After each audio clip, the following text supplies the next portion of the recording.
Oi pessoal, eu sou o Alessandro e hoje eu vou comentar esse quadrinho aqui, Torpedo 1972. Torpedo 1972 é a sequência de Torpedo 1936.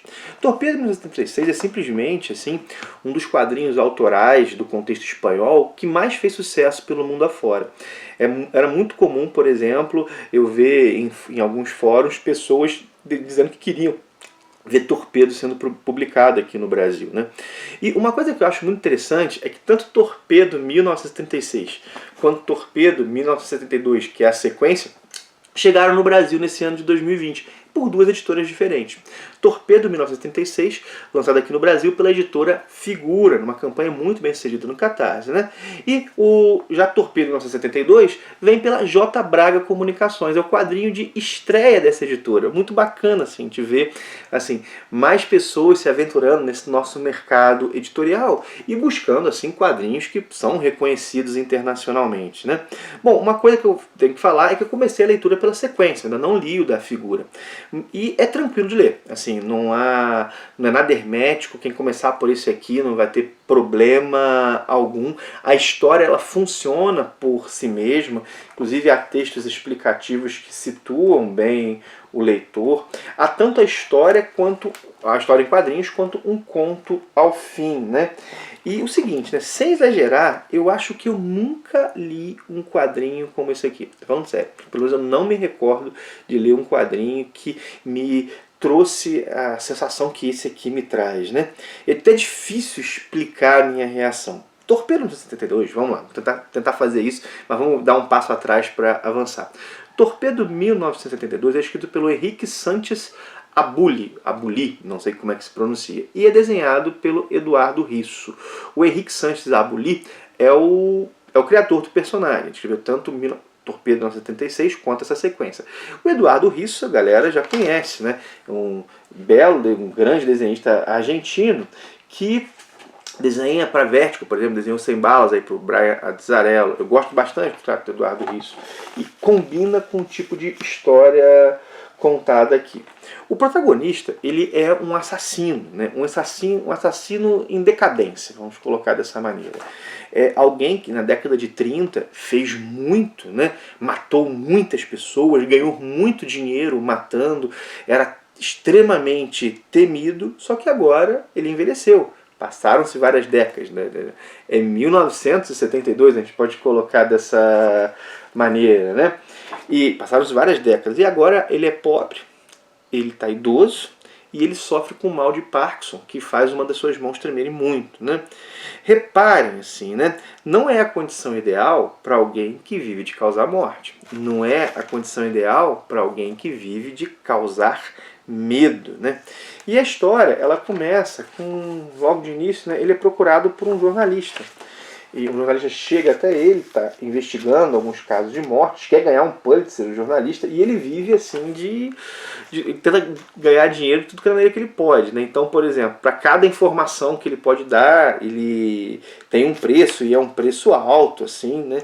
E essa que é assim que a história começa, e a partir disso ele é colocado numa trilha de morte. Morte, vale dizer, morte causada por ele, né? Bom, quando eu disse que eu nunca li algo como Torpedo, grande parte isso é por causa do protagonista, assim.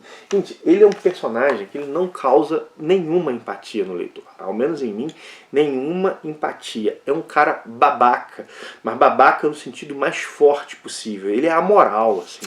A gente não vê, sei lá, movimentos de bondade. No conto até tem, mas na história em quadrinho, nada disso, né? Esse não causar empatia não é um erro do roteirista, não. Ele não construiu um personagem que causa empatia. Não, ele construiu o personagem para não causar empatia. Ele é pensado assim, né?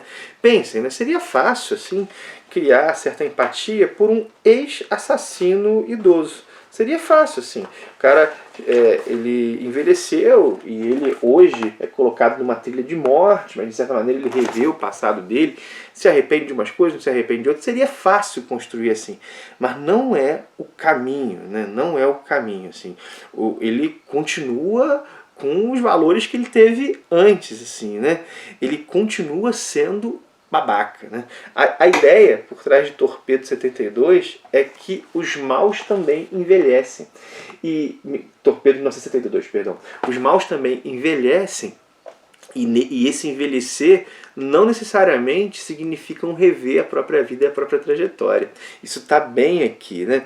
Bom, Torpedo é um quadrinho forte, que ele está aqui, né? Recomendado para adultos. Não tem cena pornográfica nem isso, mas é um quadrinho com uma sequência impactante. E a partir daqui eu vou dar alguns spoilers. Não vou revelar a história como um todo, mas há pelo menos um spoiler que eu preciso dar para comentar.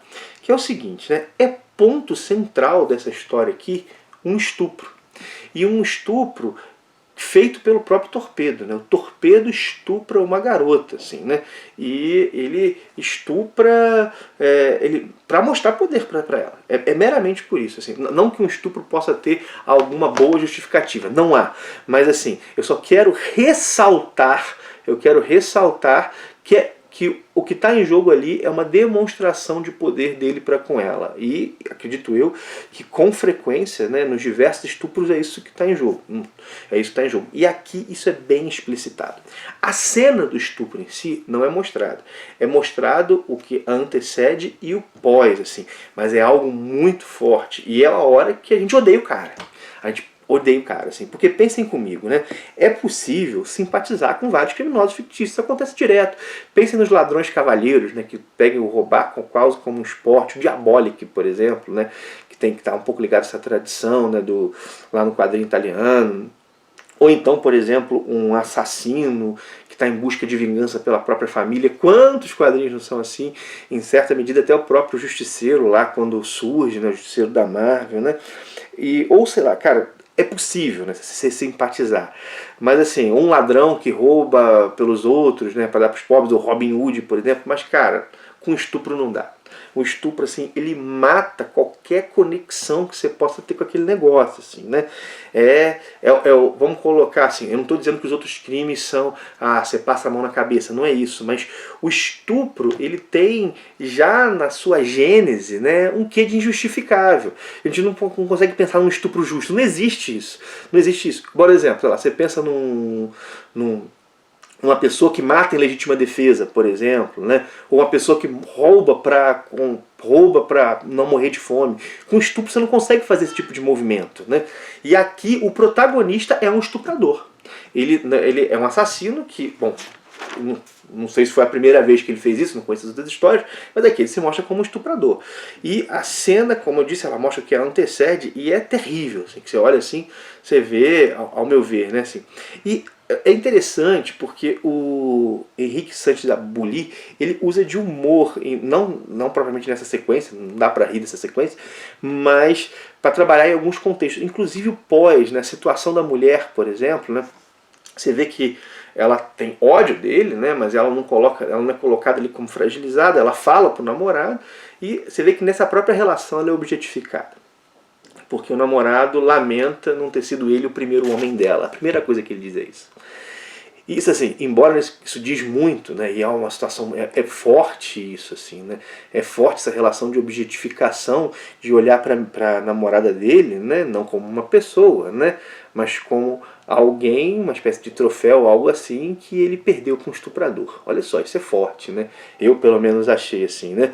Enfim, assim, né? Essa sequência, tanto de pré-estupro quanto esse pós-estupro, foram algo que me fez pensar. Ainda que o quadrinho não tenha uma pegada didática, ele não fica dando lições, não fica, ele mostra a situação. Nesse sentido, ele é cru, o que torna ainda mais forte e, ao meu ver, provoca certa reflexão, né? E os desenhos do Eduardo Risso estão ótimos, estão muito bons mesmo, assim, né? Não, é aquele estilo que a gente conhece, e aqui estão muito bem feitos, assim, né? Bom, vale dizer, a edição da J. Braga tá bem feita, mas como eu disse, né, não é um quadrinho didático, não tem essa pretensão, mas é um quadrinho que mostra um tipo de violência muito intenso, né? Eu falei aqui, por exemplo, do estupro, mas há morte, por exemplo, de inocentes feita por ele. Assim, ele não está matando em nome de vingança, não sei o que.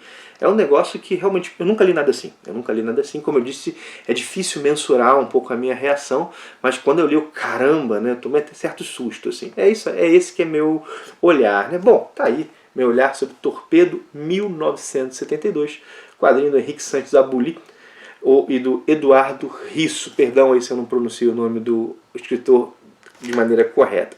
Mas é isso, minha gente. Gostou do vídeo? Não esquece de dar teu joinha.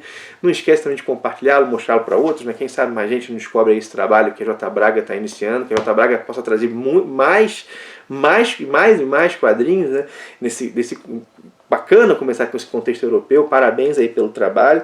Bom, eu vi, não tem na Amazon, mas tem o link da própria editora para comprar o Torpedo 1972. Eu vou deixar o link aqui na descrição, caso alguém tenha interesse. Aquilo tudo que você já sabe, né? Curte, comenta, compartilha.